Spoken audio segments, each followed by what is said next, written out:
Hey everyone, how are you all? Per our promise in the last video, we are here with another video for you guys. But this time, it is going to be a jaw-dropping one because it is going to be the video about Presidential Air Force One. Yes, you heard it right. Air Force One is perhaps the most lavish private jet on the planet for one of the most important figures alive, the President of the United States. But what really lies inside Air Force One? To get the answer to this question, fasten your seatbelts because we are going to take an 8 minutes flight in the sky. Let's go!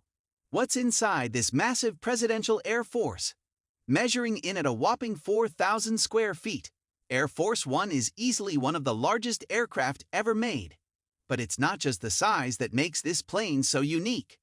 It's also outfitted with some of the most state-of-the-art technology and features that you'll find anywhere. For starters, the cockpit has been specifically designed for the president and his team of pilots. It includes a number of unique features that allow for safe and easy travel, even in the most adverse conditions. In addition to the cockpit, Air Force One also features a large conference room, a private bedroom and bathroom, and a dining area. There's also a medical suite on board in case of any emergencies. And of course, Air Force One is equipped with its own self-defense system, which includes flares and other countermeasures to help protect the plane from missiles. There are many more bells and whistles, and there's even a mid-air refueling probe in the nose of the plane that allows the staff to refuel while still in the air. That's pretty incredible when you think about it. If there's enough fuel on board, the plane can keep going in the air without making pit stops to fuel again.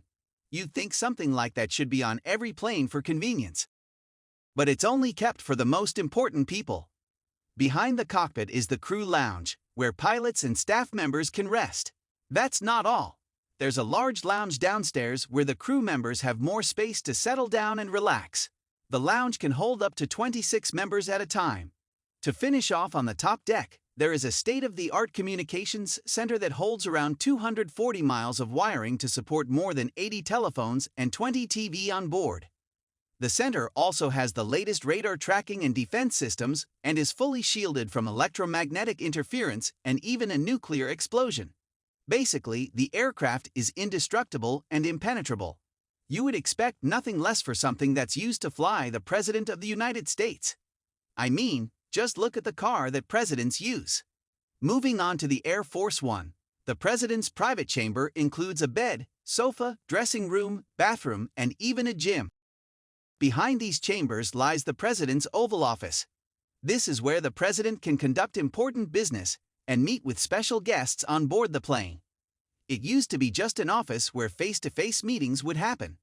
But ever since the September 11th attacks, the office was equipped with the necessary telecommunications equipment that could allow the President to broadcast to the nation from up in the sky.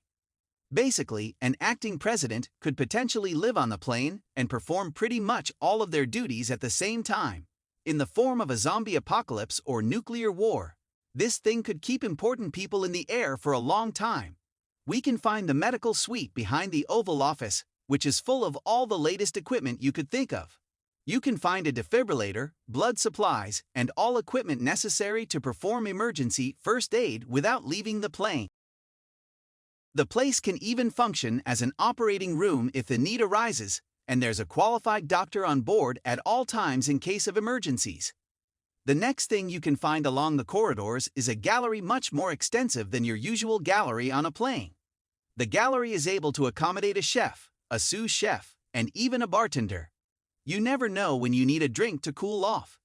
You also never know when you need to hold a banquet for around 200 people. I mean, you have to be prepared in case anyway. This is why rations are present to prepare a total of about 2,000 meals. The plane can hold up to 100 people, including staff members anyway, so it makes sense to have that much food on board. And you never know when a nuclear war could break out, so it's best to be prepared. Right along this corridor next to the gallery is a compact space for senior staff members.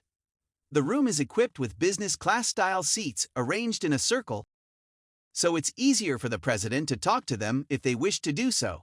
It would be pretty inconvenient if the seats were aligned like on a regular plane. Next up, we have a massive conference room fixed with 8 executive leather chairs and a large table in the middle.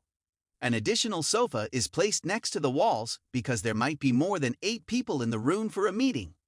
There's even a large TV screen that can hold video conferences or sit back and enjoy a good movie.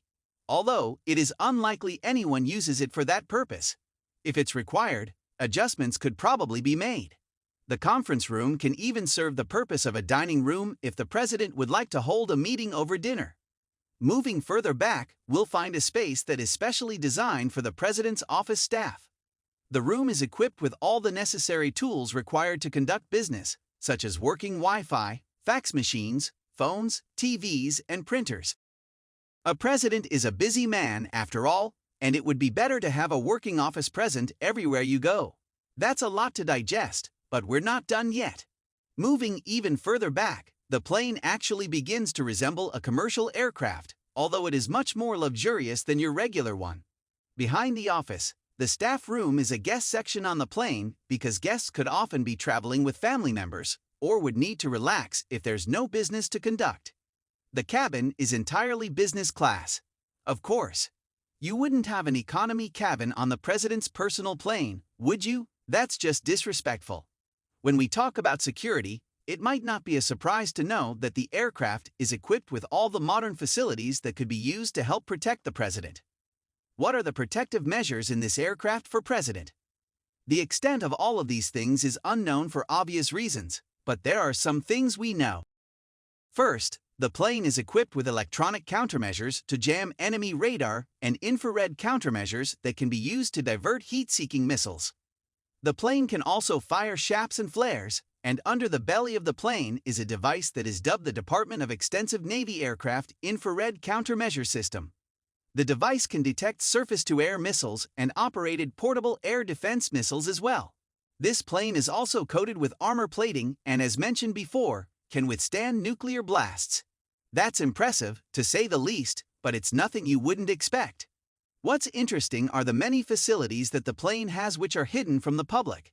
Some conspiracy theorists argue that the plane doesn't only have features that can be used to defend the plane, but also ones that are used to fight back.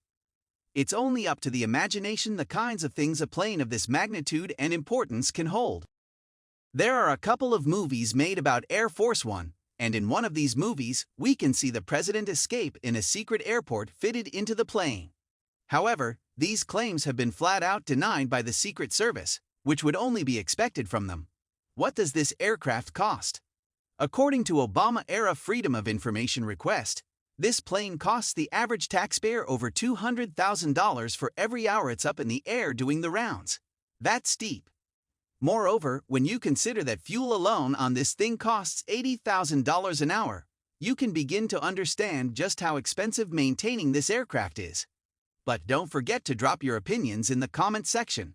Also, if you guys enjoyed this video, make sure to give it a big thumbs up and smash that subscribe button. Hey, wait! How can you forget about the bell icon? See you guys soon in the next video. Till then, take care and bye-bye.